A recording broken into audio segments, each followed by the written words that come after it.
Gazi TV, la chaîne du futur, la chaîne où il faut être. Restez tous authentiques. Bon, doit-on combattre le système ou l'accepter? J'ai décidé que ça allait être le titre et le débat d'aujourd'hui. Donc on va se faire un débat philosophique, un débat de fond. Pourquoi? Tout est lié. Parce que lorsqu'on parle du système, il est très difficile de le définir. Donc moi je vais vous donner des repères afin que nous sachions tous de quoi on parle. Donc, je vais faire de la vulgarisation. Je vais essayer de ne pas employer des termes compliqués. Je vais essayer de faire des métaphores simples.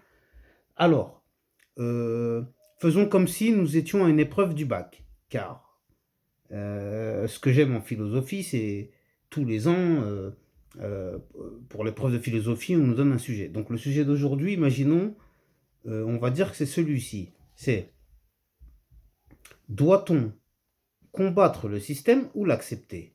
D'accord. Donc maintenant, lorsqu'on parle de système, il est très difficile de le définir. Moi, j'ai réussi à faire une retranscription. C'est-à-dire, pour moi, ça se divise en trois parties distinctes. Premièrement, vous avez le gouvernement. Ensuite, vous avez l'État, qui sont deux choses différentes, je vais vous expliquer pourquoi. Et ensuite, vous avez l'état profond, qui est une troisième chose différente. Et ces trois composantes, en fait, font partie du système qui, qui régente les lois et qui régente nos modes de vie depuis des décennies, voire des siècles. Alors, maintenant, on va rentrer dans le détail. Pourquoi je vous dis ça? Dans un premier temps, pourquoi le gouvernement? Tout simplement, le gouvernement, c'est ceux qui votent les lois et c'est le pouvoir exécutif. Donc c'est eux qui ont le pouvoir en leur possession, mais sur un temps donné et sur un temps limité. Donc c'est-à-dire le gouvernement Macron, comme avant c'était le gouvernement Hollande, le gouvernement Sarkozy, etc., etc. Mais tout ça, je vous donne une métaphore avec, c'est comme un espèce de film hollywoodien. Vous avez les figurants, les acteurs principaux, et derrière vous avez les producteurs et réalisateurs, voire les scénaristes. Donc, ce qui se passe, c'est que le gouvernement, eux, on va dire que ce sont les figurants. L'État, parce que l'État, la différence entre gouvernement et État, c'est que le gouvernement passe et trépasse, alors que l'État, lui, reste toujours en place. C'est-à-dire, c'est l'État républicain, tel qu'il est constitué depuis 1789 et la Révolution, etc.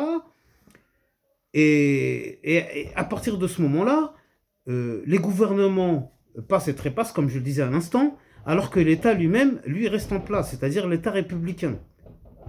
Et derrière tout ça, pourquoi je vous dis qu'il y a un État profond?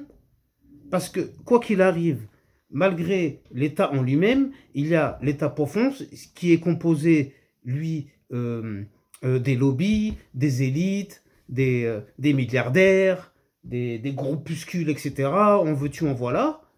J'en ai pour preuve, voilà, ça y est, je vais pas me faire des amis, mais toute la clique à Jacques Attali, Jacques Seguela, Alaminck, en veux-tu en voilà, BHL, etc., etc., etc., qui eux font partie de l'État profond. C'est-à-dire, quels que soient les États, les gouvernements, eux seront toujours aux platines. Ce sont des genres de marionnettistes.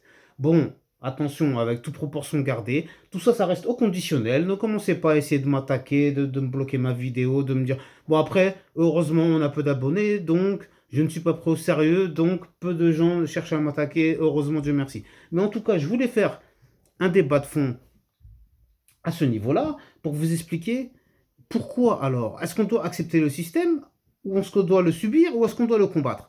Tout en sachant que le système est censé nous représenter, comme je vous l'ai expliqué tout à l'heure, par rapport au gouvernement et par rapport au pouvoir exécutif. Car c'est nous qui votons soi-disant pour ces gens pour les mettre au pouvoir. C'est pour ça que je suis le premier à fustiger tout ça et je suis le premier à dire mais pourquoi vous votez pour tous ces incompétents pour ensuite venir vous en plaindre et faire des manifestations? C'est le serpent qui se mord la queue. Donc arrêtons. Bon, comme d'habitude, je suis désolé que cette vidéo ne soit pas plus longue, mais j'ai pas l'audience et le temps pour, hein, donc je reste à ma place, c'est pas grave, hein, j'attends que mon heure sonne. Merci à ceux qui estiment et qui me disent que j'ai un contenu de qualité.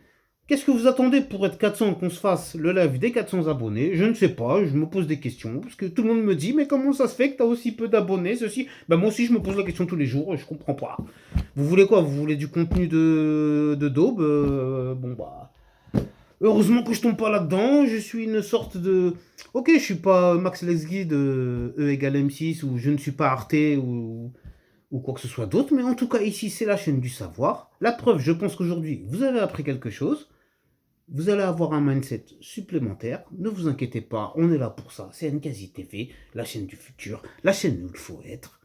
Je suis fier de vous. Merci de m'avoir suivi. Prenez bien soin de vous et de vos proches. Que Dieu vous protège. Amen, amin, shalom, padjalo, à bientôt. Restez tous authentiques, c'était un plaisir. Allez, à bientôt, merci. Et j'espère que vous avez pris des notes, tout ça. Sinon, professeur Ngazi va pas être content. Attention, vous avez une heure. Dans une heure, je vérifie vos copies.